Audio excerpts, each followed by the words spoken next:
Hello everybody and welcome to the United Stand. It is Manchester United versus Everton preview time and the latest Manchester United news as ever. I hope you're all doing very well, but Ole Gunnar Solskjaer has what I would say two very big decisions ahead of this game. Minor one, I suppose, in some ways, is will Amad Diallo be involved? We heard at the start of the week that he would be... A decision would be taken on Diallo today whether to include him in the Manchester United versus Everton squad or whether he'll play tomorrow night for the under-23s against Blackburn. I suspect he'll probably be in the under-23s squad. Then the second decision is, do you make a change to a winning team? Now, I watched Everton play last night. This is a must-win game for Manchester United. We can all laugh at Liverpool, but the reality is, if we've got any intention of being the title challenger to City, and look, I'm not saying we're going to win the title, but it would be nice for somebody to push City, and I think it's going to have to be us, maybe Liverpool if they can win at the weekend. We've got to beat Everton. You've got to beat Everton because after Everton, you've got West Brom, you've got Newcastle, and you could win 4 games in a row. So we've got to beat Everton, and I think we're more than capable of doing it. I've been impressed with Everton this season. We'll talk about them in a moment. But the big thing is, what does Ole Gunnar Solskjaer do? Does he change a winning team? Does he bring Paul Pogba in? Does Martial, I suppose to a lesser extent, does Martial start because he scored a couple of goals? Will there be injury issues with Cavani and Luke Shaw? Lots for Ole to think about going into this game. Lots of nice things to be thinking about going into this game. But as far as I'm concerned, Paul Pogba was rested for the game against Southampton. Ole Gunnar Solskjaer made that very, very clear. Now, I think he will bring Paul Pogba back into this team, and I think that the adage that you don't change a winning team is a very good one, but we've seen Solskjaer will change a winning team, so I don't think we need to hang our hat on the fact that you don't change a winning team, he's not going to change a winning team. I think he will change a winning team, and I think we will see Paul Pogba come back into the side. The game is 8 o'clock on Saturday night, Rapid. Sorry, I realise some people may not realise that. Can I just remind people as well, make sure you play United Stand Picks. I know a lot of you've downloaded it over the last month. We are doing United Stand Picks again for this game. £1,000 cash prize pot. So once you've downloaded it, you can just keep playing and playing and playing every time we do it. 12 questions about the game. Will we score first half, second half, and yes or no? Loads of questions. Will such and such score a goal? All that lot. Person with the most points wins the cash prize. You've got to be over 18 to play, but it is free to enter. Link is in the video description if you've not downloaded it yet. But do keep playing it, because once you've downloaded it, it's still free every time you want to enter it. But yeah, 8 o'clock on Saturday night. Massive game for United. Probably our hardest game out of these 4 fixtures. Southampton, Everton, West Brom, Newcastle. So it's the hardest one. I wouldn't make a change. I haven't made a change on there. It's not laziness. I haven't thought, I won't change it from the watch along. I genuinely wouldn't make a change in this game. I think McTominay and Fred deserve to start. McTominay did well at the weekend. Against Southampton, and so did Fred. You're never going to drop Bruno. And Cavani, in a game like this, you want Cavani to play because we need to score the goals. And look, I think Martial's on his way back, but I wouldn't just go, Tony, you've scored a couple of goals, you're straight back into the team. You know, maybe Tony needs a little bit of a rest at the moment. So I would play Cavani. Rashford off the left was a lot better against Southampton. Greenwood off the right. I know he didn't score, but he got an assist. And I think, the thing is, I think he will bring Pogba back into the team, and I think it will probably be Pogba off the wing. But if we play Pogba off the wing, he's probably going to move Rashford to the right, which puts Pogba on the left. And although it's only one change, you make 2 changes, and you make changes to the way the team plays as well. So I think if Pogba plays, he'll play where Rashford is, and then Rashford will go where Greenwood is. But then you're changing 2 players to bring 1 player in.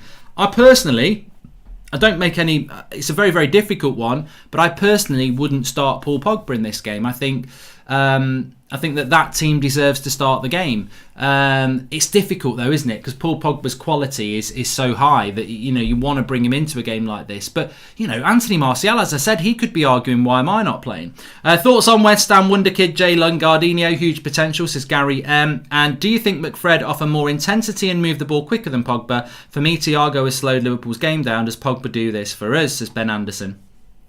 No, I don't agree with you on that, Ben Anderson. I mean, look, let's not pretend there's not an issue with McFred. There is a big issue with McFred, and that is that it's still, no matter how well they play, it's still 2 players doing one person's job. Like if you had Fabinho or you had a prime Matic. Or a Matic of last year, you wouldn't need to play those 2. We don't have a CDM who can do the job on their own. Therefore, we have to play those 2. They provide the best defensive cover for our centre-backs. And look, I've not even discussed it, but he's going to play Lindelof and Maguire again, isn't he? Because that's his obsession. It's Maguire and Lindelof. I would like to see Bailly playing, of course, but I think there's no point even predicting it. We know it won't happen, and therefore that he wants that protection there. What I would say is that when Paul Pogba plays with Fred and he's got Maguire and Lindelof behind him, Pogba's probably a little bit slower than you'd like because he's not given the freedom to get forward.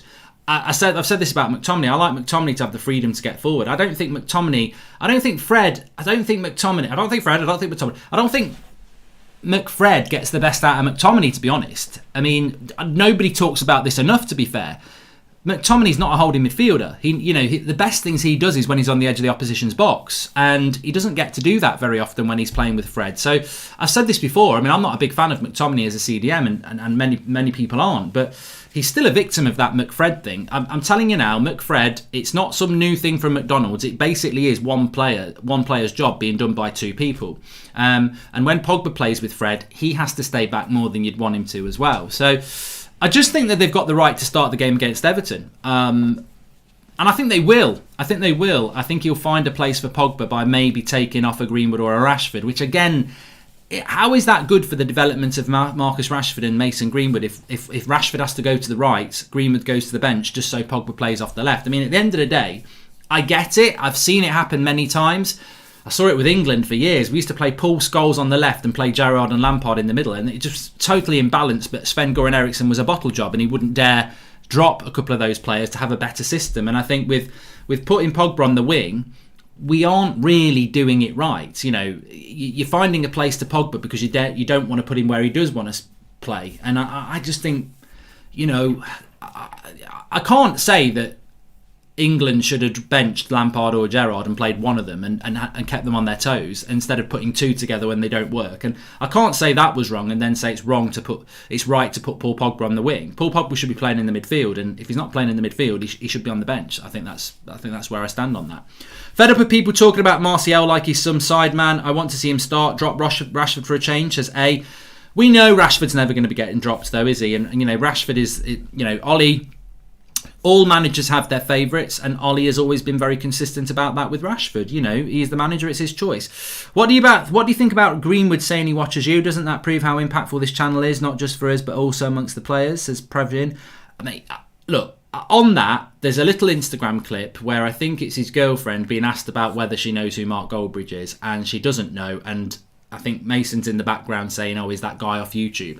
That doesn't mean he watches United Stand. That guy off YouTube doesn't mean he watches the United Stand. It could be, my clips go onto TikTok, everything. So I would be amazed if most footballers of most clubs didn't know most big social media accounts. I don't think it's. I said this today on Twitter. Footballers, to get to where they are, have to have amazing mental strength to get where they are, because I'm telling you now, I used to play football. I didn't make it as a footballer. Many of you won't have made it. The competition, the belief you've got to have is unreal, and they deserve to be exactly where they deserve to be. Talented individuals who've worked hard to get where they are, which always makes me laugh when people say that they're lazy or people say that they're privileged or they're lucky. They will have worked really hard to get where they are. Talent will only take you so far. To think that these players watch fan channels or read internet websites or newspapers and are influenced by that. I mean, Paul Pogba said it best when he said, look, it's not that I don't take any notice of it. It's just that any criticism is no bigger than the criticism I give myself. I'm my own biggest critic. When I've had a bad game, I know about it, and it's down to me. And I think that's what most footballers are, and that's what most footballers do need to be like. Fans are going to think different things about different things. Do you think if United get 12 points out of the next 4 games, we can be serious at least about a title challenge instead of a top 4 challenge, says Nyagan? And Mason, if you're watching right now, send a super chat, says Red Harlow. There will be no super chat. On that is a really good point by Nyagan. If we beat Southampton, if we beat Everton, I'm going to talk about them now, and then we beat West Brom and we beat Newcastle, 12 points, having lost to Sheffield United and drawn with Arsenal would be brilliant. You know what the next 2 league games after that are? Chelsea and Man City. This season doesn't stop. You don't win 4 games in a row and suddenly you're on easy street. We win against Everton, we beat Newcastle and West Brom, we put ourselves in with a shout. Just a shout to play Chelsea. And if we beat Chelsea, we then play Man City. And if we beat Man City, then you can talk about being in a title race. But it's a big, big ask. But we've just got to take every single game as it comes and see what happens with it. Now, in relation to Everton, Interesting. I always have a look at this, more this season than ever, although it should be more relevant when fans are in the ground. But we know Manchester United are top of the league when it comes to away form this season. Might be of interest to you, but Everton are third. Everton are third in the away league this season. So out of everyone's away games, Man United are top because we're unbeaten, obviously. Everton are third. So their away record is pretty good. Conversely, our home record was quite bad. I think we were about 10th, but we're now up to 5th. So our home record's getting a bit better now. But Everton, I watched Everton last night. I'll give you my prediction in a moment in relation to this game. James Rodriguez was on the bench for Everton. In the first, Leeds, as we all know with Leeds are a team that you can attack. I watched Everton. I haven't watched Everton for a couple of months. I watched them a lot at the start of the season when James Rodriguez, Alan, Calvert-Lewin was tearing it up and they looked really good. They've had injuries. Alan's still out injured. James Rodriguez has been in and out. But they've managed to... They had a little dip, and I thought their dip was a little bit longer than it was because they're right back up in the they're right back up in the mix. Everton. They've got 2 games in hand on us. If they won those 2 games in hand, they'd be 2 points behind us. So put some respect on Everton's name. They're a decent side. Ancelotti is a very good coach. They're definitely on the upward curve and they're very, very well organised. But what I saw from Everton yesterday is that we should win that game. But the thing is, we're going to have to score goals. And I sound like Michael Owen saying that. But what I mean is, Everton are well organised, hard-working, but they don't score many goals. Out of the top 10 teams in the Premier League this season, only Arsenal have scored less goals than them. So they're not high scorers, Everton. They're not...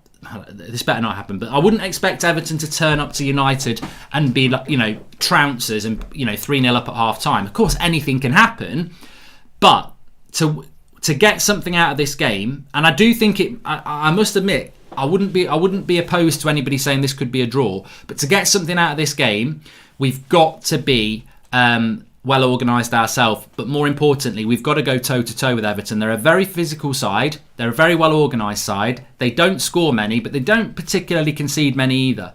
So I don't think it's going to be a game where we're going to blast them 3 or 4-0. I think this is a game where it could be 1-0, 2-0, 2-1, something like that. They're ridiculously hard to break down from the high ball. Yerry Mina yesterday, and I've seen him a few times, look, crosses into the box, he's absolutely dynamite. So I think the way to beat Everton is to be keeping the ball on the ground and moving the ball quick. I think Everton, the way they're set up, when Leeds were carving them open a bit at the start of the second half last night, it was from quick interchanging of the ball on the ground. And therefore, I think people like Greenwood, Rashford, Bruno, very, very important in a game like this. You want speed and you want people on the ground. I think Martial could be important off the bench in a game like this. So I think Manchester United, Everton, it's difficult. Calvert-Lewin is a threat. He is a threat. He's quick. And against Lindelof and Maguire, I'd be a little bit worried. I'd prefer to see Eric Bailly playing against Calvert-Lewin because of the mobility. We did that in the Carabao Cup just before Christmas. Remember, we played Bailly and Maguire, and we played virtually on the halfway line, and we pressed them high up the pitch. I wanted to bring that game in because it was actually against Everton just before Christmas in the Carabao Cup. And for the first half an hour, we had Eric Bailly. We played right on the halfway line and we suffocated them.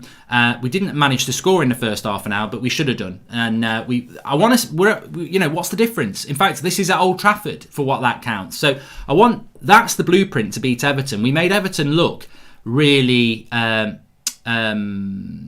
average. And Leeds did it yesterday in the second half against them as well. 2-0 down, they got an early goal, and then they spent most of the time in the Everton half. Everton had a couple of breakaways, but Leeds kept them in their own half. So there's a weakness to Everton here. There's a weakness to Everton that you can pin them in their own half. They're not very good at passing out through their lines.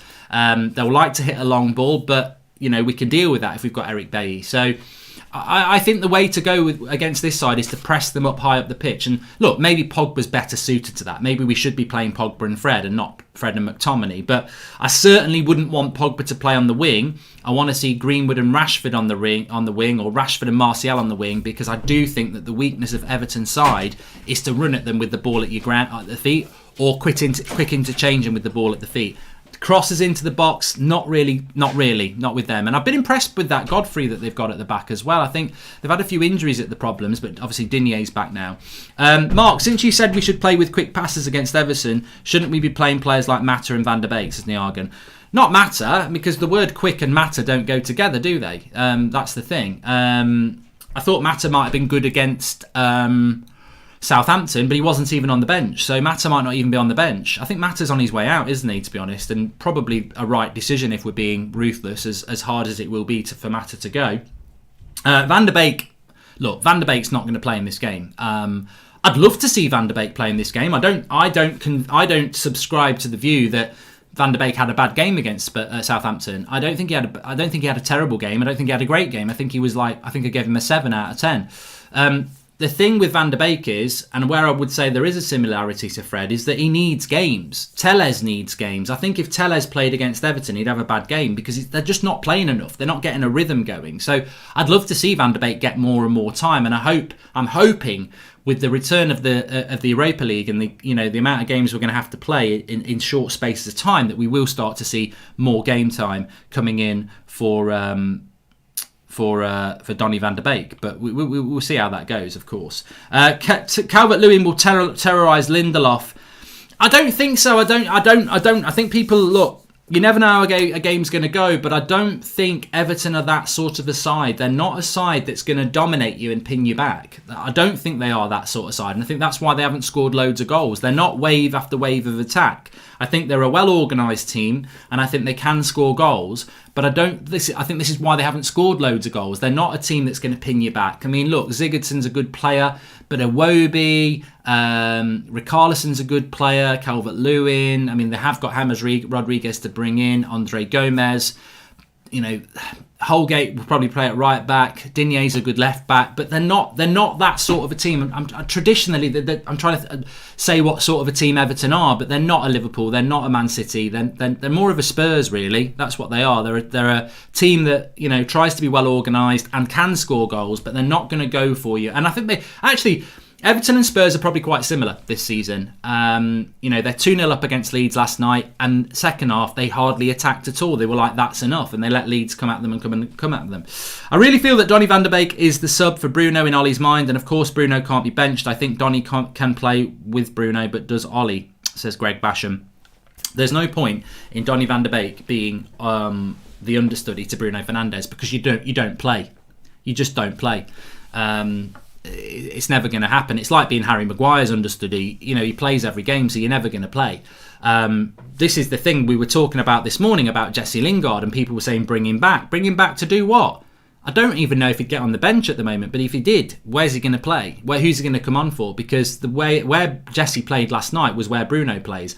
Now, in fairness to Jesse, is he going to play in the Bruno position for Manchester United? No. Is he going to play in that position for City? No. Is he going to play in that position for Liverpool? No. Is he going to play in that position for Chelsea? No. Is he going to play in that position for Spurs?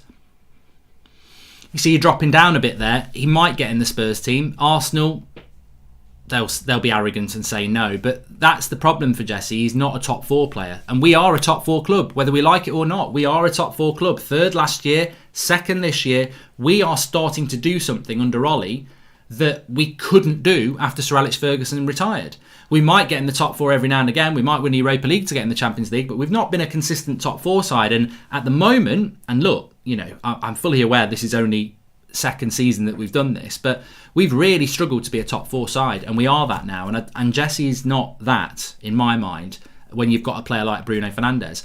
But it's the same issue that Van der Beek's got. Van der Beek needs to be used in a different position, because if he's just Bruno's understudy, then he's never going to get to play games. I would agree with you on that one.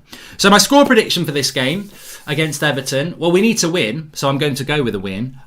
If you've gone with a draw, I don't think you're wrong. I think this could, in some ways you could say it's got a draw written all over it, but I think there's a lot of confidence about United. I think there's going to be a lot of options on the bench. I mean, which is why Pogba and Martial should be on the bench, because it gives those players a kick up the arse. I'm a firm believer that when you get when you get all your good players on the pitch, but they're not in the right positions, you weaken your bench, and you also cause complacency in your first 11. And what I mean by that is Martial probably deserves to be in the starting lineup, but he doesn't, and he won't be. But he is on the bench, and everyone knows he's playing well, so it keeps the strikers on the toes because they know Martial's ready to come on. In the midfield, Pogba probably deserves to start, but I wouldn't start him because McFred and Bruno played really well against Southampton. So I wouldn't change that. I wouldn't change the winning team. And all 3 of those players know that Paul Pogba is raring to go on the bench. So But if you put Paul Pogba on the left wing, is it really his position? And who's to come off the bench for McFred and McTominay? Well, McMatic, so McMatic. The Cat seems to be doing a lot better, says Evan Hughes. Thank you for the super chat. So, I think this game, I'm going to go Manchester United to win it 2-0, and I'd be over the moon with that. I don't like Saturday night kickoffs. It's an 8 o'clock kickoff UK time. I don't like the Saturday night kickoffs. But I think we'll win it 2-0. And you know what? You can never predict these sort of things, but I wouldn't be surprised if this game turned in our favour because of a red card or a penalty or something like that, because I expect us to spend a lot of time in Everton's box. As I said, Everton are not a team, from what I've seen, that are going to keep us in our own half. We're going to have a lot of the ball. I think Luke Shaw and Wan-Bissaka are going to be key. But as I said, if we're going to whip high crosses into the box, Yerry Mina will eat them up all day. So we've got to be careful. And I think people like Mason Greenwood and Mark... in fact, if Greenwood starts in this game, I wouldn't be surprised. And Rashford, I wouldn't be surprised if both of them score. I think it's a game where they could be really crucial, because I don't think Everton, as good as they are defensively, I don't think they're as good when people run at them with their feet. Which is what people tend to do when they're running at people. But I mean, with the ball at their feet, I think that's Everton's weakness. If we move the ball quickly, whether it's running at them or little 1-2s, I think that's where we can hurt them. Crosses into the box, they'll eat them up all day. Got 9,000 watching. Thanks everyone for watching. Smash a like on the video and subscribe bottom right hand corner. I'm not finished yet, by the way. I just noticed that we've got 9,000 watching. I don't normally do it at 3 o'clock. I'm doing a watch along actually. People are saying you're doing career mode today, just for the career mode massive. I'm not doing career mode today because I'm doing a watch along at 7:30. Well, it's 8 o'clock actually. 8 o'clock kickoff on That's Football, Mark Goldbridge. And of course, we've got Flex and KG at 7 o'clock tonight because it's Thursday night. Right, get your questions in. Pogba on the bench, says Comic Culture. I would put Pogba on the bench, not because I think he's a bad player, not because I don't like him. I just think it's a tough decision to make. But I said this after the Southampton game. We've just beaten a team 9-0. Anthony Martial came off the bench and scored 2 goals. He would be back on the bench for me. Pogba was rested for Southampton. I'd keep him on the bench because, sometimes you don't want to be rested because the team performs really well without you. And then it's like, shit, I've got to win my place back again. So I'm not putting Pogba on the bench because I don't rate Paul Pogba. I'm actually doing it because I do rate him, because I think that I don't want to see him playing off the left wing. I don't want him on the right wing. I want Greenwood and Rashford off the wing. I want Cavani down the middle, unless Cavani's injured, and then you play Martial. And then if you're going to play Pogba, drop McTominay or Fred. But I wouldn't force Pogba into the team because you want to play McTominay and Fred. So, but Ollie is actually ruthless, and he will change a winning team. And the more I think about it, I'm being loyal to not changing a winning team because I think the team played really well.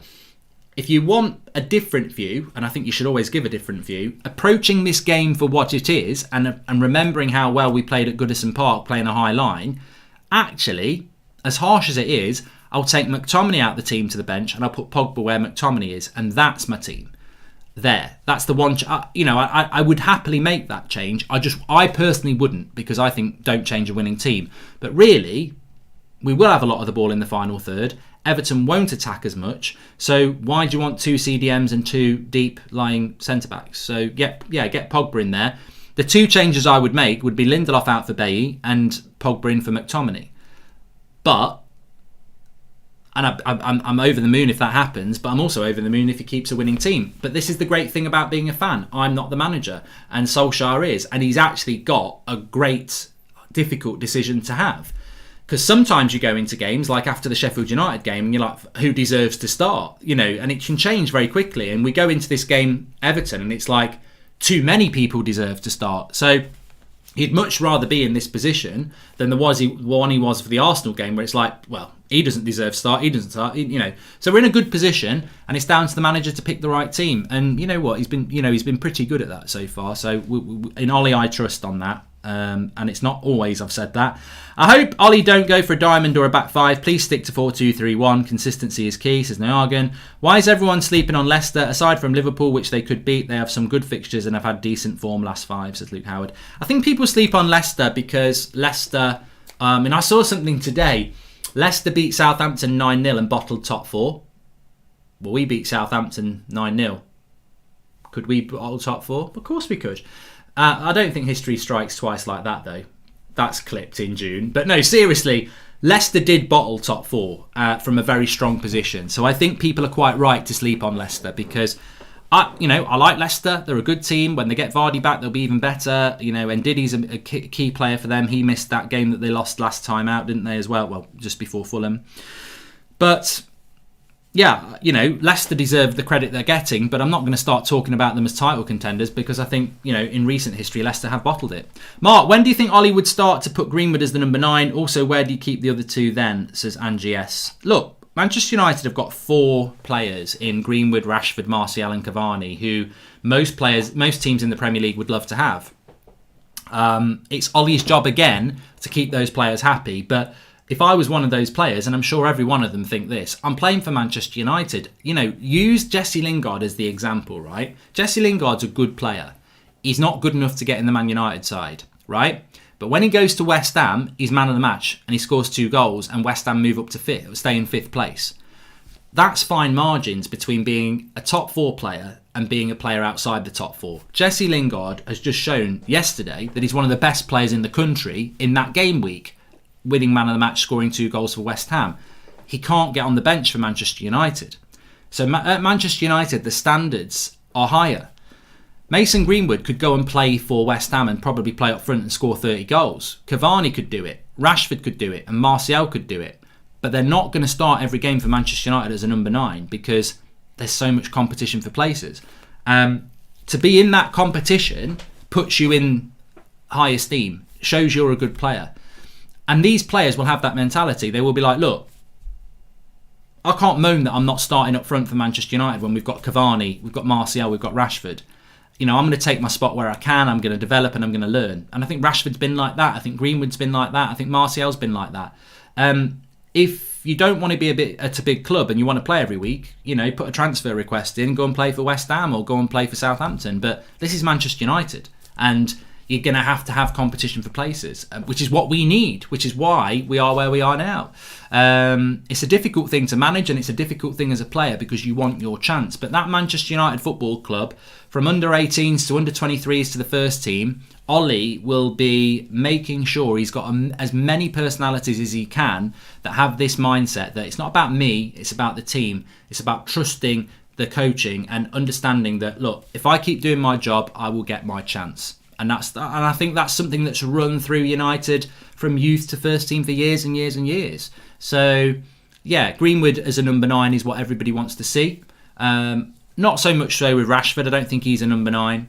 Martial does want to play at number 9, and obviously Cavani is a number 9. But, Greenwood's 19 years of age. And the things look, you don't want him to turn into a winger because he's a striker. But the things he's learning by playing for that first team will stand him in good stead in the future anyway. What I'm trying to say is it would be wrong for Mason Greenwood to be kept on the bench as a number 9 and just play 5 minutes every now and again. It's better for him to get 90 minutes as a right winger sometimes than it is to wait to get your chance as a number 9 because he'll develop and he'll learn from that.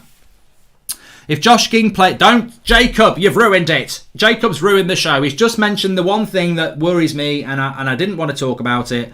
Now, Josh King is a player that I never wanted Man United to sign, and I think there was a time recently where United were looking to do it. Obviously, he's Norwegian, good connections with Solskjaer and Man United, formerly at Manchester United. We were looking for a striker, and Josh King was a consideration. In fact, we tried to get him when we got Agallo.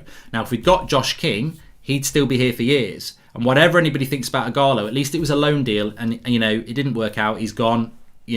Best wishes, Odeon. We move on. We've got Cavani now. If we'd got Josh King a year ago, we'd still have Josh King now. So I never wanted us to buy Josh King because for me, Josh King is, he's Callum Wilson. He's Charlie Austin. He's not a Man United striker. He's not a top 4 striker. But he is playing for Everton. And it just worries me when you've been so adamantly against buying a player. These things can happen. It doesn't mean he's a Man United player if he scores the winner against us on Saturday night. It doesn't mean that. It just means this is bloody football gods throwing up these things that happen every now and again. Mark Goldbridge, who's that? He's that guy that does the YouTube watch-alongs. This from Greenwood and his girlfriend Mark. You're famous and a legend, says Andrews C. Well, look, I I don't think that, because I'm sure there's actually Man United players who don't like the United stand, because ultimately there's Man United fans who don't like the United stand, and there's Man United fans who love the United stand. So, you know, I think for every bit of praise you've got to balance it up against the negativity that we get, and just live in the middle with the community that we've built. And, you know, we know. One thing I would just like to say actually is that if you celebrate the fact that Mason Greenwood knows who the United stand are, or Declan Rice or anything like that, and on the road to 1 million subscribers, I just want to say that if we get to 1 million subscribers, there's only one thing I'm going to thank, and that's you, because it's 1 million subscribers, or it's 975,000 subscribers, or it's 9,000 people watching. It's you. You're the people who've made this channel what it is. And so, you know, if that makes you happy that you know, Mason Greenwood knows who the United stand is, or Declan Rice or anything like that, well, that's because of you. You're the people who've made it happen. So, you know, you should be proud and happy about that. For me, you know, I know for every bit of praise, there's some horrible stuff. I mean, I saw a clip just before I came live actually from a certain Arsenal fan who I worry about people who have to publicly start shouting things like that. But, you know, whatever, each their own. For every bit of positivity, there's a bit of horrible stuff. That's what I know. But just a big shout out to the United stand community, because there is this myth, the negative stand. We only grow off negativity, right? We beat Southampton 9-0 on Tuesday night, and my match reaction for that game is the most watched match reaction I've ever done. So if we're growing on negativity, how is Manchester United winning my most viewed match reaction? And it also sits everybody down, because the theory is that when United lose, you get people like Arsenal fans, Liverpool fans, Chelsea fans coming to watch us melt down, so the views go up. Well, Arsenal fans and Liverpool fans and Chelsea fans are not going to come and watch us when we've won 9-0. It's going to hurt. So who's watching us when we're winning? Or could it be that actually we're a fan channel that grows on anything, whether it's positivity, draws or losses? Basically, we're just a community that loves this football club and want to talk about it. So put that in your pipe and smoke it, because I'm really proud of that. The biggest viewed match reaction we've ever done was the 9-0. And that's the way it should be. And I guarantee you, most of those people are Man United fans, because why else would you be watching a channel talking about Man United winning a game? So big up to all of you lot, because ultimately, I've always said this from first show to now.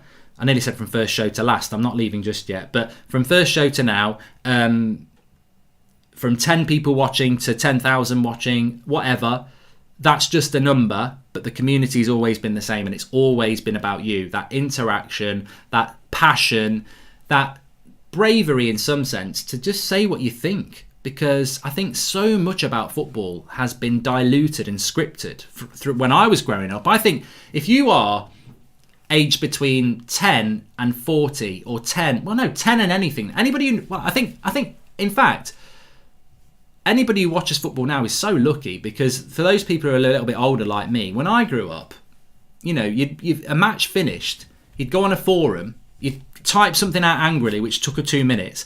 Then you'd have to wait about 20 minutes for somebody to actually reply. Nowadays, you can be on Twitter, you can be on here, you can, you know, the ability to you can be watching a game and interacting, the ability to be able to express your opinion and interact with people instantaneously is fantastic. I never had this when I was growing up. I used to, you know, because I lived in Nottingham, and you know, we weren't well off, and we wouldn't have been able to afford Sky really anyway, because, you know, it was expensive. But Sky didn't exist in the early 90s. Well, it did, but 92 was sort of like when the Premier League came out. Late 80s, early 90s. There was no football, wasn't on the telly. You used to get something called The Match on a Sunday afternoon. That was it. And that might be bloody Liverpool Leeds. It might not be United. So apart from Match of the Day or, you know, Sports Night, you very rarely got to watch Man United play live. Like, my first trip was in 1989, but I didn't, you know, we didn't have the money, or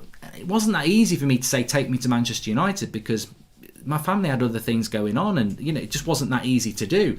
So a lot of my Saturday afternoons, I used to have this thing called teletext. So you'd type it into your telly, and it was basically like this digital crappy internet thing, and it would change between page 1, 2, 3, and it'd have like 3 games on each thing. So Man United might be on Man United 0-0 with Southampton, go to page 2, page 3, come back to page 1, Man United 1-0 Hughes, and you're like, yes, but that would be it. I'd have no idea who got an assist. I'd have no idea what the goal was like. That was what I grew up on. And then Sky came along with Sky Sports Soccer Saturday, and I love Sky Sports Soccer Saturday because Jeff Stelling, George Best, Rodney Marsh, and a couple of others, they'd be there, and I'd be there with my Subbuteo as a kid, flicking it around, listening to them lot, and it'd go to George Best, and he'd go, I tell you what, Cantona's just had a chance, it's hit the post, they're all over them at the moment, and that would be my interaction with Manchester United, or any other team for that matter. But you can watch me watching the game, updating you can watch the game, wall to wall football, and European as well. So it's great. I love what the United Stand is, and I love the community that you are, and I love the fact that you can just express your opinion and be part of the story. So yeah, it was called Soccer Saturday, wasn't it? Sky Sports Soccer Saturday, that's what it's called, with Jeff Stelling. Old Bridge, yes, Old Bridge. Look, I love football. And I love the story of football for me. But I love that football is what it's become for you lot. Is amazing. I would, forget me being on the United Stand. I'd love 20 years ago for somebody else to be doing this and me be one of you in the community, because I'd bloody love it. I'd watch it all the time and I would love it. And I would be like, oh, this is just because I love football, and I was in love with football as a kid as much as I am now, and I would have loved this. I would have loved it. When we lose a game, I'd have been in there. I'd have been Zayn Miassi as a Man United fan, apart from the fact I had no money. Anyway, look, that's enough of that. But it's a fantastic sport. Doesn't matter who you support. It's a fantastic sport, and fan opinion is the most important opinion, because I'll tell you now, a lot of these professional footballers or ex-professional footballers, their research levels are not the level of yours. They'll have things in their ear saying talk about this. In fact, I've been on some YouTube shows where it's a panel and they're in your ear telling you to talk about a certain topic. It's scripted, a lot of it's scripted, and that's just the way it is. But the great thing about what you lot are doing is somebody can just say something and it goes bang. So you drive it. And you are the victors, really, because this is your world. This is your world, and you're changing the football industry for the better, because fans are getting a voice, and that's what it always should be about. And I think you get the best opinion from fans because I think it's honest, and I think you get the best opinions from rival fans as well. I think when I talk to a Liverpool fan and they'll go, I hope you're playing Fellaini. You go, shit, he must be really shit then, because they want us to play it. So it's great, it's interesting. We are so yeah, that's the team, but it's not a changed team. I think we'll win 2-0, and I think it's going to be a difficult game. I'm nervous about this game. I mean, I don't really get nervous, but I am nervous about this game because I think it's if we win this game, I would fully expect us to beat West Brom and Newcastle. So if we can get over this one, and I thought Southampton was going to be harder than it was, but circumstances helped and we absolutely battered them. Fair play. This is a big game for us now. Of course, we've got West Ham in the Cup next week. That will become a big game as well. Lingard won't play in that, by the way, because he's on loan. But yeah, I think we need to win this one. Just a big reminder, United Stand picks. You've got to be over 18 to play it, because we do give cash prizes, but it is free to play. Terms and conditions are in the video description, and do play responsibly. What you have to do is you download the app, and then you can play every time that we're doing it. So a lot of people downloaded it in January. Remember to play it. You get 12 questions, and it'll be questions like, will United score in the first half? Yes or no. If you get it right, you get a point. Second half, yes or no. If you get it right, you get a point. And then, will Bruno score? Yes or no. How many, 12 questions about the game, basically. There's a live leaderboard while the game is going on, so you can see where you're going. And if you finish in the top 4 positions, I think it is, you do win a cash prize. It's a £1,000 cash prize pot, and that's distributed between the top 4. Links in the video description, free to play, but you've got to be over 18, because obviously we're giving cash away as part of that game. United Stand Picks. So download it, have a go at it, and if you've already downloaded it, don't forget to play it, because, you may as well, you've got it downloaded now and it's free to enter. thanks everyone for watching. I really enjoyed that show. A little bit of a trip down the memory lane at the end, which is always good. But big up to you lot. You know, I'll never stop saying that. Any recognition we get as a channel is because of you, because you watch it and you get it, and it's your community. So thanks everyone for watching. Please stay safe, stay well. I am doing a watch along at 8 o'clock for Chelsea Spurs. If you want to join me for that on Mark Goldbridge, That's Football. Don't forget to play United Stand Picks, and Flex and Key are live at 7 before that game, so you can catch them there. Thanks for watching. Stay safe, take care, and I'll speak to you soon.